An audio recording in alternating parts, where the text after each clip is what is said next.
Good morning, ladies, and happy Thursday. Happy New Year. It's 2026. Rise on up. It is the start. It's the start to new beginnings. Listen, it's time to wake up. It's 2026, y'all.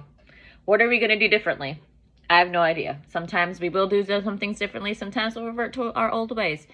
We're human. But today is an opportunity to make something of it. If you're alive, you have air in your lungs right now. You have a purpose. What that purpose is, not sure, but I would encourage you to seek the Lord in prayer or quiet worship. I'm telling you, when you do, the sense of enlightenment and sense of walking with absolutely no fear, just faith is absolutely insane. I'm telling you, I know it sounds cringe and crazy, but it is the truth. However, coming live from my room, from my office.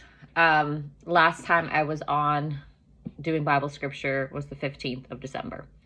The last 2 weeks of the year have been crazy. For those of you that follow me, for the especially for my YouTube channel, for those of you who don't follow me on Instagram or Facebook, it's been the same with Scarlett's dance recitals, between the holidays, between getting engaged, my son's birthday. We had another birthday. We had a caroling around the subdivision with the neighbors, building and putting together, which I love doing anyways. A little over 250, 300 Christmas cups for employees, building them, putting them, being a secret elf on the other side. I mean, it was insane. And quite a few changes at the office, at work, which sometimes I'm a firm believer, sometimes doors shut for other doors to open. I had a dream. I have a big discernment on dreams sometimes, not sometimes, 95% of the time. The people that are close to me, especially known me for a long time, have seen this to fruition. But I had a dream about a couple weeks ago. The doors were shutting and opening, and to me the Lord says, get ready, because it was going like really fast. And let me tell you, I know it's going to go really fast in 2026, because my schedule was just work and the doors that are opening, and then personal life, and then what we're shifting. It's going to get busy, but fruitful busy. It is time. It's spiritual maturity of growth. I can feel it, and I'm all here for it, because I have a lot to we have a lot to redeem up in the family, and generational curses, okay, because it's not going to take us out. But Isaiah, we're going to start the first day giving glory to him always and forever. Isaiah chapter 42, the servant of the Lord prays to the Lord and promise of the Lord's help with Israel's obstinate disobedience towards the end. Verse 1 goes like this. Behold my servant whom I uphold, my elect one in whom my soul delights. I have put my spirit upon him. He will bring forth justice to the Gentiles. He will not cry out, nor raise his voice, nor cause his voice to be heard in the street. A bruised reed he will not break, and smoking flax he will not quench. He will bring forth justice for the truth. He will not fail nor be discouraged, till he has established justice in the earth. And the coastlands shall wait for his law. Thus says God the Lord, who created the heavens and stretched them out, who spread forth the earth and that which comes from it, who gives breath to the people on it, and the spirit to those who walk on it. I, the Lord, have called you in righteousness, and will hold your hand.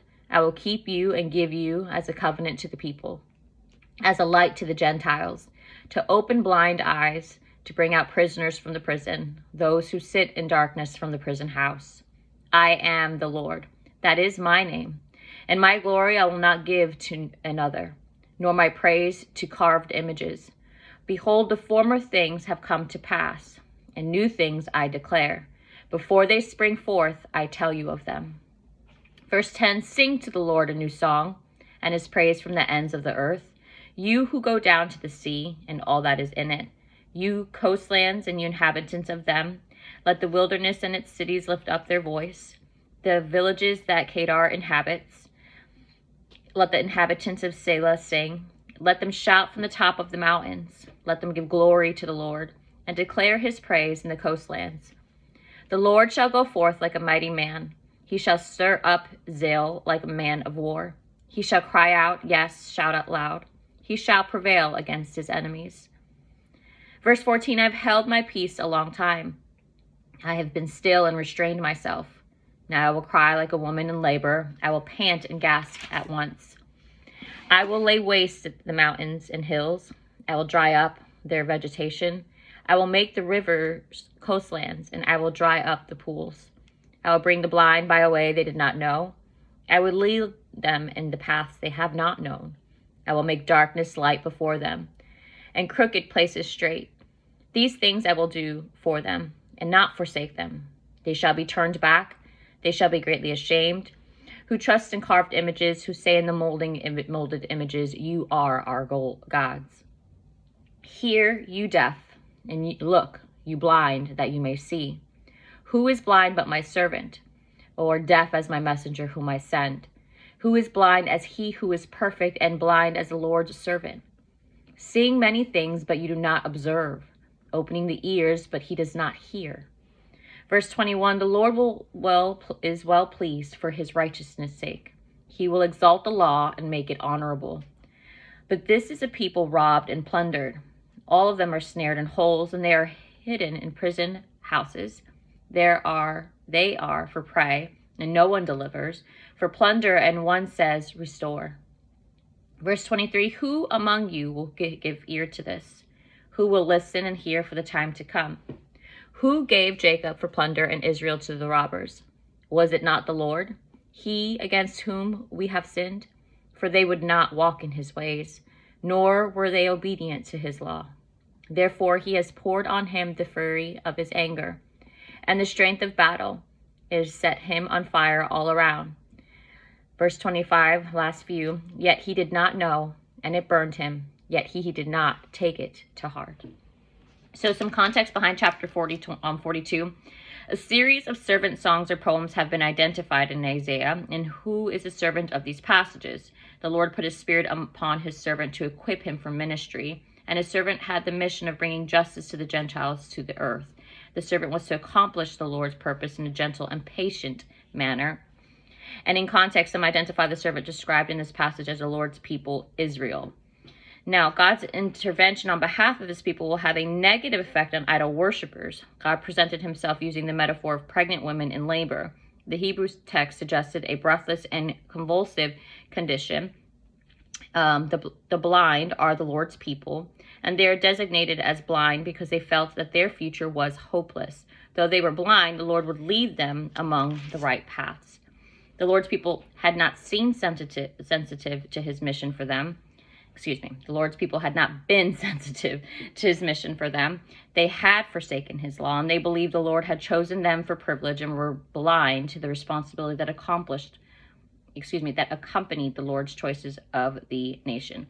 Not gonna lie, ladies, I don't know if I should have to be getting reading glasses at this point, because sometimes they're there and sometimes they get blurry. The thing of age. That is all for today's Bible study as far as reading. And I am just looking at it like, okay, I know I've been awake for quite a bit of while, so it's not like it should be that fuzzy sometimes here and there. And I'm really praying that's not the case. Please, please, please. But yeah, I'm having a little technical difficulty on the reading of the small script. So we'll address that at another point. But yes, that is all for today's Bible study. Listen, nobody in this planet is unworthy. Hopefully I say this right. Nobody on this planet is unworthy of redemption. Everybody's worthy of it. There's nothing that you can't do, even down to the prison walls, that God cannot redeem and restore. I'm not saying it ain't gonna be a mission. I'm not saying it won't take a while. The word number 7 comes up quite a bit in terms of restoration in the Bible that I have read in a few parts. And I'm telling you, just stick with the mission. You want redemption, you want restoration, you have to definitely go through the reaping of whatever you sowed prior to giving your life to Christ.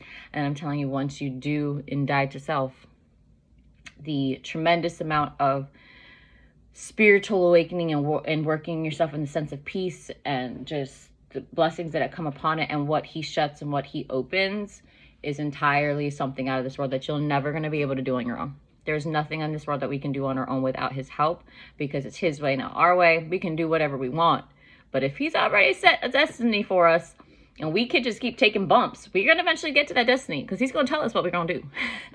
Or we're going to live a life of misery by Satan. And the enemy comes to rob, kill, and destroy. And if we haven't realized anything in 2025, a lot of rob, killing, and destroying and breaking up of things have been happening. And it just keeps getting nastier and uglier, which we've been warned about. But let's be different. Let's just be kinder. Let's just know that there is hope and external life. And if we all make the decision to be better people, even if you didn't want to start with God, even if you just felt like you just wanted to stop being a bitter person and just start working on you, start with that. That's what I did. Trust me. I don't have this all down packed. I found Christ in 2011, but didn't die to self till 2021. So I'm telling you, I'm not perfect. I'm just telling you what I've experienced to try to hold you away from it, and prevent you and warn you in a kind way. And if at the end of the day, if you don't, it's okay. I'll give you advice regardless on the way through with godly scripture. But I'll be there, no judgment, because that's just how I roll.